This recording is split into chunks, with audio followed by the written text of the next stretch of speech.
Nadanyos ang duha ka balay human gikuso-kuso sa daw buhawi sa labangan sa Zamboanga del Sur. Ang insidente nakuha ng video. Ang detalye sa report ni Efren Mamak.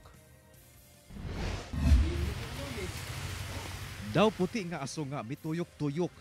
Kini ang hulagway sa namugna nga daw alimpulos o dust devil sa usa ka basakan sa barangay Balimbingan, Labangan, Zamboanga del Sur, Martes sa hapon. Apan, ang maong alimpulos nagkaanam og kakusog hangtod sa nahimo na kining daw buhawi nga mipadulong sa dakong balay sa maong lugar ug gilangkat niini ang atop sa maong balay. Hangtod nga mipadayon kini og tabok sa pikas dalan ug hinahinay na nga nawala. Matud sa uploader nga si Johaini Brinques nga usa ka SK chairman sa Barangay Militar Tukuran, mihunong lang daw kuno sila sa mong lugar aron mangita og kasilungan gumikan sa umaabot nga pagbundak sa ulan. Apan natsyempohan niini ang pagkamugna sa maong alimpulos nga nahimong buhawi.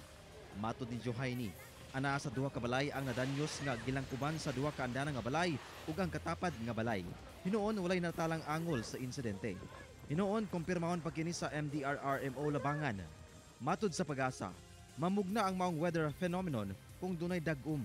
Nabubo po ito dahil po sa cumulonimbus cloud po at hindi po ito tulad sa dust level na nabubo dahil sa init. Ang pagdaot sa panahon sa mong lugar, epekto kuno sa tropical depression nga Verbana. Medyo naapektuhan din po tayo sa mga extension po or sa may rain bands ni Verbana. Sa mga rain bands po ito ay nagdadala po ng malaking kaulapan at possible malalaki ang mga thunderstorm. Dahil po doon sa kondisyon na yon, tumaas yung probability na nagkaroon tayo ng mga possible na tornado. Pahimangno sa Pag-asa nga mahimong alerto sa mong weather phenomenon aron malikay sa peligro gumikan sa mga debris nga madala niini.